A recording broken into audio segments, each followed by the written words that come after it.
everyone, it's Allison. Welcome to my YouTube channel. Today I'm going to be creating with the Let's Celebrate collection from Spellbinders. This is a brand new collection from Yana Smakula, so because it's from Yana, you know it's gorgeous. I'm going to be making 3 cards in the video, but I'm going to be sharing, I think, 2 or 3 extra cards, so stick with me till the end.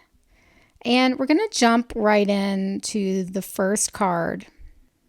This is the Peony Celebration die set. You can see there's 2 pieces. There's a shadow die, and then this piece is the detail die. And I've cut one of those out of light blue cardstock and one out of white. And then I also cut some pieces out of yellow and lavender cardstock. And the shadow I cut out of white. So these are the pieces that we need for this card. And I'm going to start by just gluing the blue detail piece onto the white shadow. Now you don't have to use the shadow. You'll see on my second card that I don't use the shadow piece, but it does offer a fun design element. All right, now I am putting glue right onto the white layer, the shadow layer. And my purple piece had kind of stayed intact, so I am laying it right over that blue piece and pushing the purple pieces right in there. So I'm doing a die cut inlay technique. I'm putting all the purple pieces in between the blue openings, and it was really fast and easy because those purple pieces had kind of stayed together. Now the yellow pieces didn't stay together, so I'm just doing what I would typically do with a die cut inlay and just take my embellishment wand and pick up those pieces and glue them in one at a time. Now I'm going to come in and add some shading. Now I know I've already added my pieces or I've already done the die cut inlay, but I'm going to come in and add shadow because I'm actually going to lay my white layer on top of this. So it's okay that I'm getting purple ink all over that blue detail piece because you're not going to see it. So I'm just adding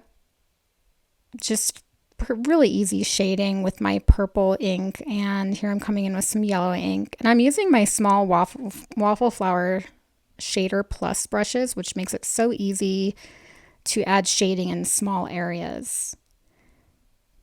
All right, now for the blue, I decided after the fact to try to add shading to my blue leaves. I should have done this before I added it to the white shadow because you can see I'm trying to wipe off. I accidentally got some blue onto that white shadow piece. So here's a little tip. I'm going to take my white gel pen. I'm going to try to cover some of that up. And it's a good trick too if you're doing Copic coloring on little characters or whatever. Just use a white gel pen. All right, my camera somehow was not filming. This is where I added the white layer on top, and I'm pointing at the areas of the white layer that I cut off the leaves because I didn't want them to cover up the blue leaves that I had just colored. I wanted it to look like the blue leaves were underneath. So now I'm inking up these tiny little buds with purple ink. And I can snip those off because I want to glue them on top of the other piece.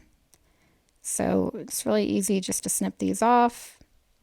And now I can come in and glue them on top of the white ones. So these white leaves I did leave on because I knew I was going to cover up the buds with the purple. So really easy. And now we're going to make a background and a sentiment for our card. This is the new Floral Celebration press plate. And this is the Let's Celebrate Sentiments press plate. This is also from the collection from Yana Smakula. And you can see those sentiments. The big sentiments have their own matching dies.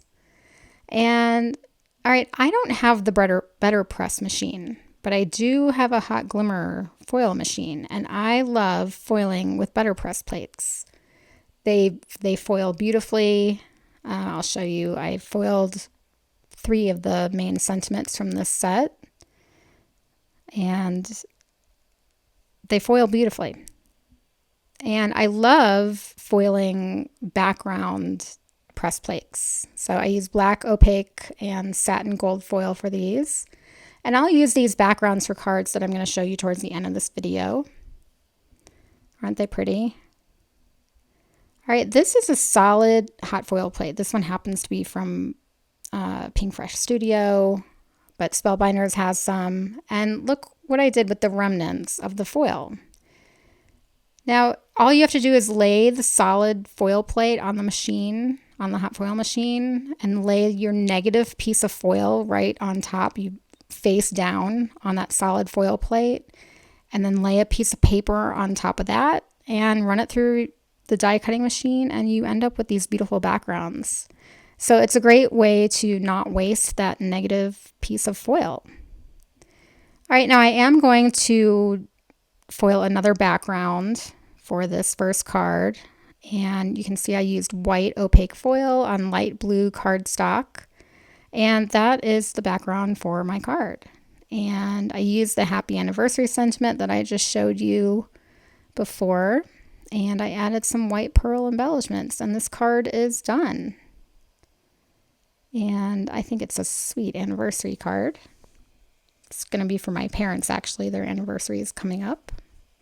Now we're going to make another card with that same peony set. And I'm starting off with hot foiling a sentiment onto the front of my card base. Now, I have a video from last year using the poinsettia bloom, also from Giannis Mikula, so it's very similar, and you can see I did a die cut technique on that. And I also foil the sentiment on the front. So I'm going to put a link at the end of this video to that one, and you can see how I made sure that the foil plate was straight on the front of my card base. It's really easy to line it up. Certain sentiments like this one. You'll see in a second the happy part is straight. And again, watch that other video. You'll see how I made sure that the sentiment was straight on my card front. All right, I have already started the card. I have one flower done in the corner, and you can see I already added shading. And we're going to work on the one on the right. So I've already glued a gold outline to the card. Now, I cut a blue one too, but I only ran it through my die cut machine once. So you can see those pieces are not going to come out. Because this is an intricate die, I would normally run it 2 or 3 times through my die cutting machine to get all those pieces to come out. And so now I can put it down on, this is actually my A2 size waffle flower grip mat, and it's just going to cling to that. And now I'm going to use those same waffle flower shader plus brushes and add some shading. And I'm going to add the shading pretty much the same exact way as I did on that first card. But the benefit of only running this paper through the die cutting machine once and having it all stay together is just that. It's going to stay together. I can put it on the grip mat, and I don't need to worry about little pieces everywhere. Now, if you remember that video with the poinsettia bloom, or if you rewatch it, you'll see that I had to shade every piece separately. And so the way I'm shading for the die cut inlay technique today is just so much faster. Now for the little flower off to the side, I first added just a layer of that lighter color, and now I'm coming in with the darker color because I really want that little flower to appear darker than the big one. I'm also adding some shading to those little buds. And now we can do the die cut inlay. Now I did run that blue piece back through my die cutting machine another 1 or 2 times so that the little pieces would come out. And I like to have all my pieces off to the side and kind of identified before I start adding glue. It just makes it quicker to do the die cut inlay technique, and I don't have to sit there and figure out which piece goes where because I've already done that ahead of time. And I'm just adding glue straight to the card base. All right, now I'm coming in with a second layer of the gold outline. So I'm just adding glue straight to the one that's already on the card base and laying that right on there. Now the big gold leaves, I'm leaving a little bit loose. I like leaving leaves a little loose. It adds a little dimension and movement to the card. So you'll see those leaves at the top are a little loose. And now I can come in and add my little buds that I, again, fussy cut just like I did on the first card. All right, so here I have filled in some space, and I decided I really didn't like that black sentiment, and so I just foiled a new one. This is actually polished brass foil, which is very yellow gold looking, and it just matched this gold paper a little bit better than my regular gold foil. And there you could see I just added a few other leaves onto the sides of the card, and here we are. And I've also added some gold embellishments. Now here's another card that I made with that set. You can see I used the white shadow layer again, and I didn't use any shading for the pink and orange flowers. I just love the bold look of it. I used the Tiny Dots embossing folder, and then that hello die is also from Giannis Makula. All right, let's make one last card with that background that I showed you earlier.